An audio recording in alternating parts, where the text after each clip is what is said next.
Jimmy Fallon was asking Brittany Snow about the joy and friendship on the Pitch Perfect set when something in her expression suddenly crumbled. The actress, who had been laughing about behind-the-scenes memories moments before, went quiet and looked away from the cameras. "Jimmy," she said softly, her voice trembling, "everyone thinks those were the happiest days of my life, but I wanted to die every single night." The Tonight Show studio, which had been celebrating the beloved comedy franchise, fell into stunned silence. Brittany's confession hung in the air like a dark revelation that nobody had anticipated. Jimmy's enthusiastic smile faded as he realized this wasn't a humorous anecdote about filming, this was something much more serious and heartbreaking. It was January 18th, and Brittany had come on the show to promote her latest project and reminisce about the Pitch Perfect legacy. The interview had been going wonderfully, full of stories about the cast's bond and the film's cultural impact, but when Jimmy mentioned how radiant and happy she always seemed on set, something inside her finally broke. "I was severely depressed during the entire filming of the first movie," Brittany continued, her voice barely above a whisper. "Every laugh you see on screen was performed through unbearable pain." The words escaped like secrets that had been suffocating her for over a decade. The studio fell into complete shock. Jimmy's face showed pure disbelief and growing concern. The audience seemed frozen, trying to reconcile the joyful character they loved with the suffering woman sitting before them. "What do you mean, severely depressed?" Jimmy asked gently, his voice full of compassion and confusion. "Brittany, you were so vibrant in those films." His tone had shifted completely from celebratory host to deeply worried friend. "That's what high-functioning depression looks like," Brittany explained, introducing many viewers to a term they'd never heard. "You can smile, joke, and perform while dying inside." Her clinical description of her condition was both educational and heartbreaking. "I would film all day laughing with Anna, Rebel, and the girls," she continued, describing the exhausting performance of normalcy. "Then I'd go back to my hotel room and cry for hours." The contrast between her public and private experience was devastating. Jimmy leaned forward in his chair, his entire focus on the woman who was clearly struggling even now.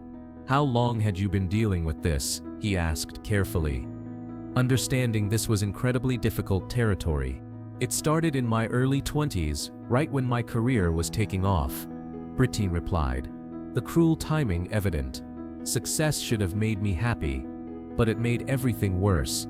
Her experience contradicted the narrative that professional achievement equals personal fulfillment.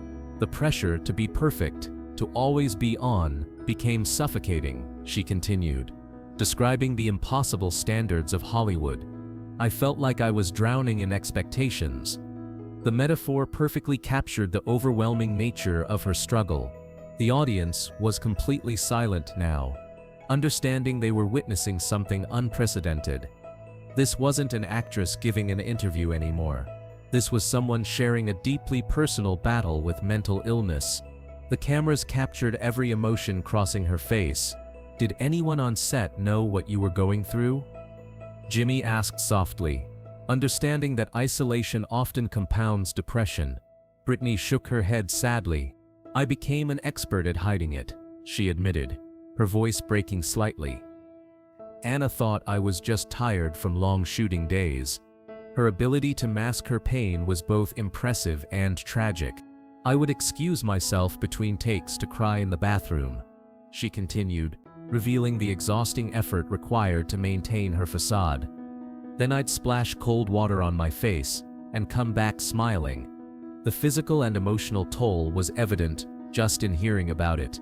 Behind the scenes, producers were grappling with how to handle this unprecedented confession. This wasn't entertainment, this was someone revealing a serious mental health struggle on live television. But they recognized the importance of letting Brittany tell her story.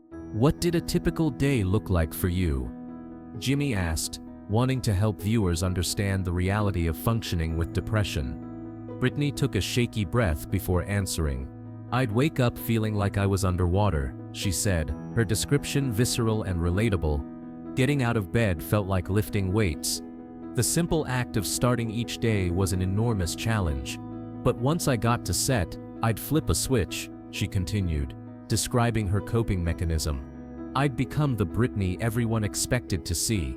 The performance wasn't just for the cameras, it was for survival. The worst part was that everyone kept telling me how lucky I was, she said, her voice growing smaller.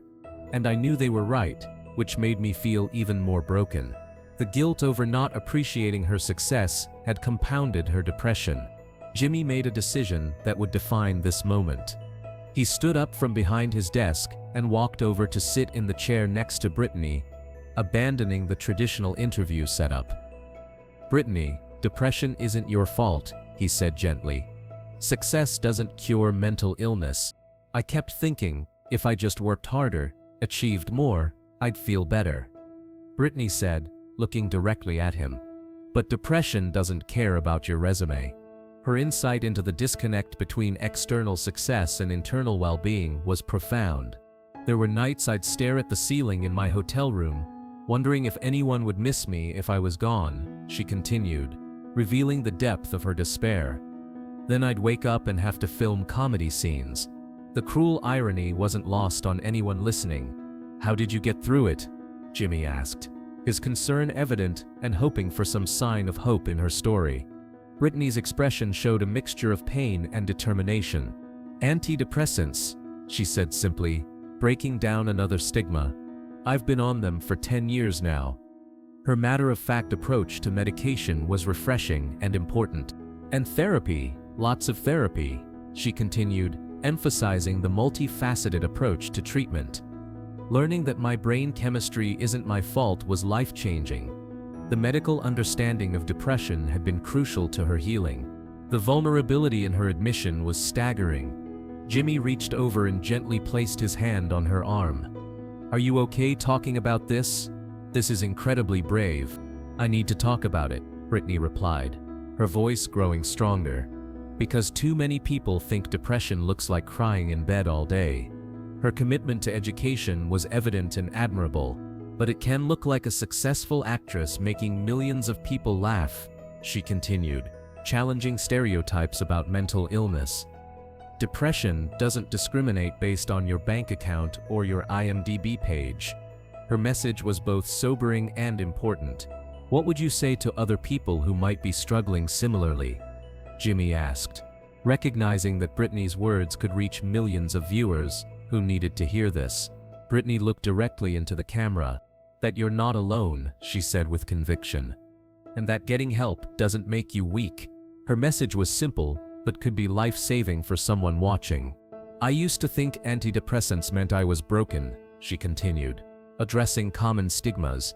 "But now I know they're just helping my brain function the way it's supposed to." Her reframing of medication was healthy and necessary. The studio erupted in applause.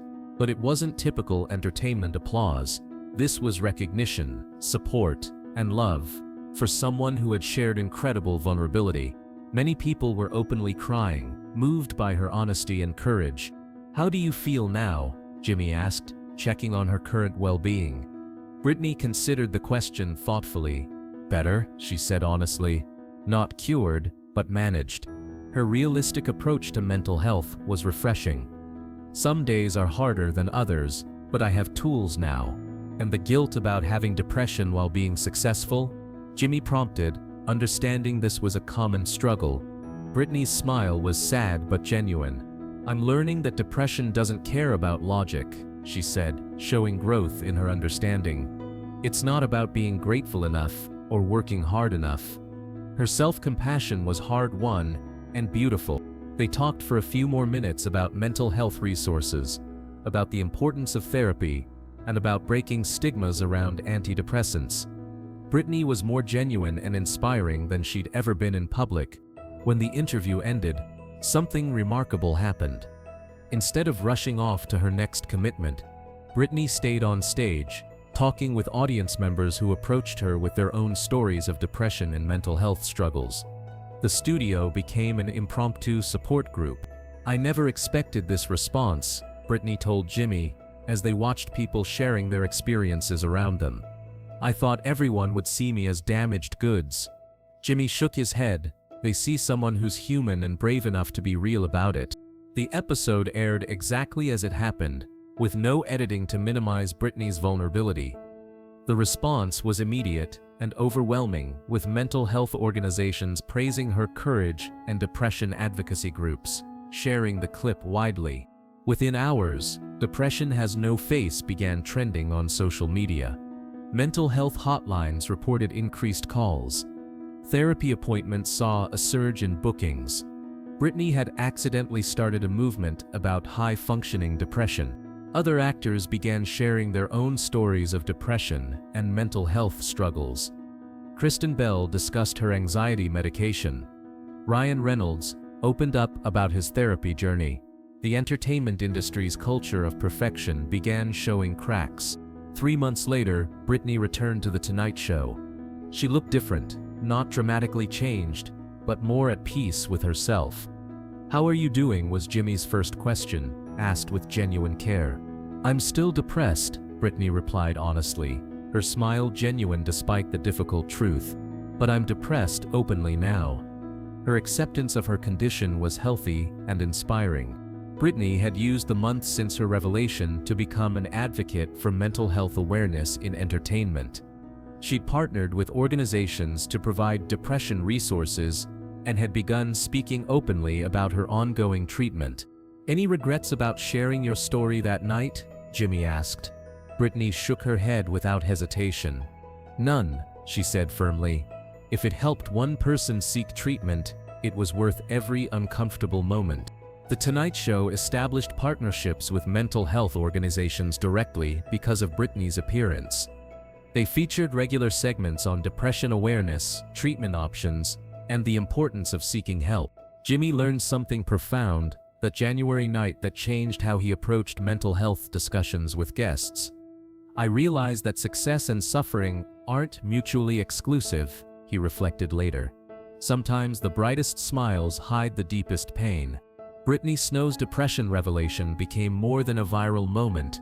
It became a cultural shift in how society discusses high-functioning depression and mental health in high-pressure careers. The ripple effects continued for years. Mental health became a more acceptable topic in entertainment industry conversations. Studios began providing better mental health resources. Countless individuals found the courage to seek help after seeing someone they admired struggle with similar issues. Years later, Brittany would say that revealing her depression on live television was one of the most important moments of her life. "That night, I stopped pretending to be the perfect actress everyone wanted me to be," she reflected. "I started being the beautifully flawed human I actually am." The lesson of that extraordinary January night was profound.